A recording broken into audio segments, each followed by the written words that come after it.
R Ashok ಮಾತಿಗೆ ಸಿಡಿದೆದ್ದಿದ್ದಾರೆ ಹಿಂದೂ ಸಂಘಟನೆಯ ಕಾರ್ಯಕರ್ತರು. ಭಜರಂಗ ದಳದವರ ಮೇಲಿನ ಗೂಂಡಾ ಕಾಯ್ದೆಯನ್ನ ಸಮರ್ಥನೆ ಮಾಡಿಕೊಳ್ತಾ ಇದ್ದಾರೆ. ಮತ್ತೊಂದು ಕಡೆ ಅಶೋಕ್ ಗೂಂಡಾ ಕಾಯ್ದೆ ಸಮರ್ಥಿಸಿಕೊಂಡಿದ್ದಕ್ಕೆ ಆಕ್ರೋಶ ಈಗ ಭುಗಿಲೆದ್ದಿದೆ. ವಿಪಕ್ಷ ಸ್ಥಾನದಿಂದ ಅಶೋಕ್ರನ್ನ ಕಿತ್ತೊಗೆಯಿರಿ ಅನ್ನುವಂತಹ ಕ್ಯಾಂಪೇನ್ ಶುರು ಮಾಡಿಕೊಂಡಿದ್ದಾರೆ. ವಿಶ್ವ ಹಿಂದೂ ಪರಿಷತ್ ಭಜರಂಗ ದಳದಿಂದ ಈ ಅಭಿಯಾನ ನಡೀತಾ ಇದೆ. ಅಶೋಕ್ ಕ್ಷಮೆ ಕೇಳದಿದ್ದರೆ ತಕ್ಕ ಪಾಠ ಕಲಿಸುವಂತಹ ಎಚ್ಚರಿಕೆಯನ್ನ ಕೂಡ ಕೊಟ್ಟಿದ್ದಾರೆ. ಅಧಿವೇಶನದ ಸಂದರ್ಭದಲ್ಲಿ ಆರ್ ಅಶೋಕ್ ಅವರು ಮಂಗಳೂರಿನ ಜರೌಸಾ ಶಾಲೆಯ ಶಿಕ್ಷಕಿ ಬಗ್ಗೆ ಮಾತಾಡ್ತಾ ಸಂದರ್ಭದಲ್ಲಿ ಹೇಳ್ತಾರೆ, ನಾನು ಗೃಹ ಸಚಿವ ಆಗಿದ್ದಾಗ ಪಬ್ನಲ್ಲಿ ಗಲಾಟೆ ಆದಾಗ ಹಿಂದೂ ಸಂಘಟನೆಗಳ ಮೇಲೆ ಗೂಂಡಾ ಕಾಯ್ದೆ ಹಾಕಿದ್ದೆ ಅಂತ ಹೇಳ್ತಾರೆ. ವಿಎಚ್ಪಿ ಇದನ್ನ ಬಲವಾಗಿ ಖಂಡಿಸುತ್ತೆ. ನಮ್ಮದು ಗೋಮಾತೆ ಮಹಿಳೆಯರ ಪರ ಕೆಲಸ ಮಾಡುವಂತಹ ಸಂಘಟನೆ ಅಂತ ಹೇಳಿ ಈಗ ಕಾರ್ಯಕರ್ತರು ಕೂಡ ಆಕ್ರೋಶವನ್ನ ವ್ಯಕ್ತಪಡಿಸ್ತಾ ಇದ್ದಾರೆ. ಈ ಬಗ್ಗೆ ಮತ್ತಷ್ಟು ಮಾಹಿತಿಯನ್ನ ನೀಡ್ತಾರೆ ನಮ್ಮ ಮಂಗಳೂರು ಪ್ರತಿನಿಧಿ ಕಿರಣ್.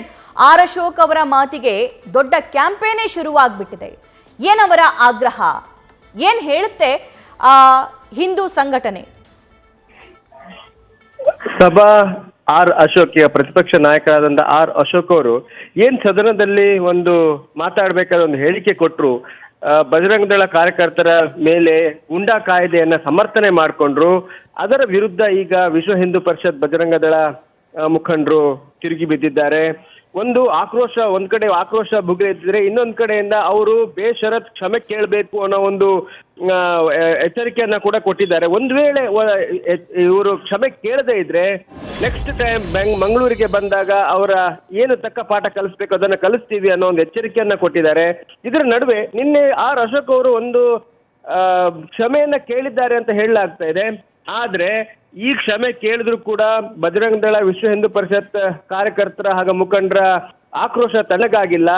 ಯಾವುದೇ ಕಾರಣಕ್ಕೂ ಅಶೋಕ್ ಅವರನ್ನ ಪ್ರತಿಪಕ್ಷ ಸ್ಥಾನದಿಂದ ಮುಂದುವರಿಸಬಾರದು, ಅವರನ್ನ ಈ ಕೂಡಲೇ ಅಲ್ಲಿಂದ ಕೆಳಗಿಳಿಸಬೇಕು, ಬಾಯ್ಕಾಟ್ ಅಶೋಕ್ ಅನ್ನುವ ಒಂದು ಅಭಿಯಾನವನ್ನ ಆರಂಭಿಸಿದ್ದಾರೆ. ಇದು ಸಂಘ ಪರಿವಾರದಲ್ಲಿ ಒಂದು ಒಡಕು ಮೂಡಿಸ್ತಾ ಇದೆಯಾ ಅನ್ನೋ ಅನುಮಾನ ಕಾಡ್ತಾ ಇದೆ. ಬಿಜೆಪಿ ಮತ್ತೆ ವಿಶ್ವ ಹಿಂದೂ ಪರಿಷತ್ ಹಾಗೇನೆ ಬಜರಂಗ ದಳ ಒಂದೇ ಸಂಘ ಪರಿವಾರದ ಅಂಗಸಂಸ್ಥೆಗಳು.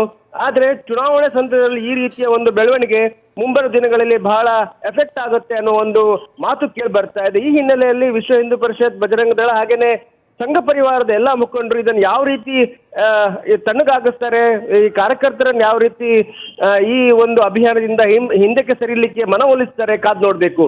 ಸಭಾ. Thank you Kiran.